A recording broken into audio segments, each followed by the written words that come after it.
Ayan, mag-ano tayo ng saluyot kabayan. Naglinis ako ng ano eh. Naglinis ako ba kasi madamo na. Binunot ko na tong medyo sagabal sa mga puno dyan. Lagyan natin ito kabayan. Ayo yung lalagyan natin ito ng sardinas kabayan. Sardinas ba? Ba? Sarap nito kabayan, sardinas. Kabayan, taba ng saluyot kabayan, kita mo. Tsura lang tumutubo kabayan. Ayan natin ng sardinas. Kukulog kabayan, oh. Paulan na. So, mag-aalas 5 na ng hapon dito sa Rizal. Ayan, ano na tayo ng ulam? Ng ulam. Di ba? Libre yung ulam natin kabayan ano? Libre yung ulam natin sa ano sa luyot. Nakakabinta pa tayo. Ito yung naglinis kasi ako kabayan ba. Naglinis ako diyan kaya yung mga malapit sa puno ng Malbiri kabayan, yung Malbiri pinapalaki natin para mga December, bago mag-December, pwede na ipunin yan kabayan, malalaki na yung mga puno niyan, gulang na yung mga sanga niyan. So pwede na yung ano na yan, ipupunin. Punin yung mga puno.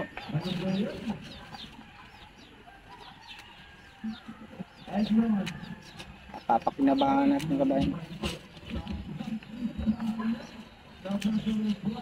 Kabayan, lagyan natin ng ano yan, sardinas. Lagyan natin dalawang sardinas yan. Masarap na yan, malasa na yung kabayan. Dalawang sardinas yan, malasa na yan.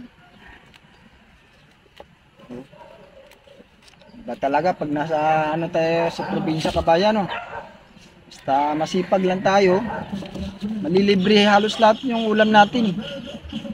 Halos lahat ng ulam natin kasi ito bibinta ko, di makabili na ako ng sardinas, libre na. Kahit naman nasa ano ka kabayan, bandang cities nakatira, kung masipag ka lang magtanim-tanim, malilibre rin yung ulam. Kaya hindi totoo yung naghihirap. Basta wag ka lang maarte na tao, mabubuhay ka talaga. Like ko, ako paulamin mo lang ko ng gulay lagi. Isda, ayos na. Kung ano yung ulam niya sa bahay, kinakain ko ba yan?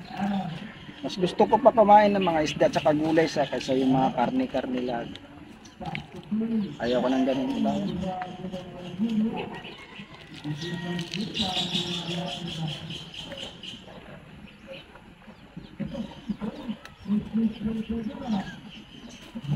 May mga ugat kasi binubunot.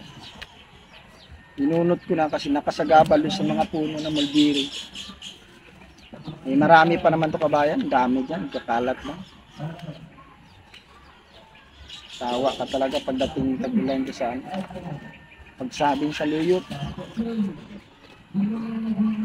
Manawa ka talaga sa saluyot kabayan.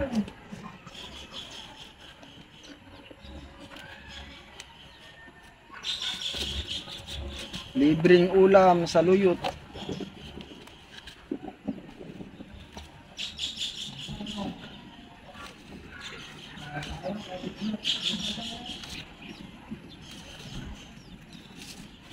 Yan kabayan Yun. Lagyan mo ng sardinas to Ulam na to kabayan. Luto na tayo. Luto na yung natin saluyot Lagyan ko ng sardinas kabayan, dalawang sardinas. Yan Diba ulam na? Yung pinagbintahan ko ng saluyot, binili ko ng sardinas. Libre na yung ulam natin kabayan. Ganyan lang, basta masipag ka sa magtanim-tanim. Wala na, kain na. Kain na kayo. Wala na.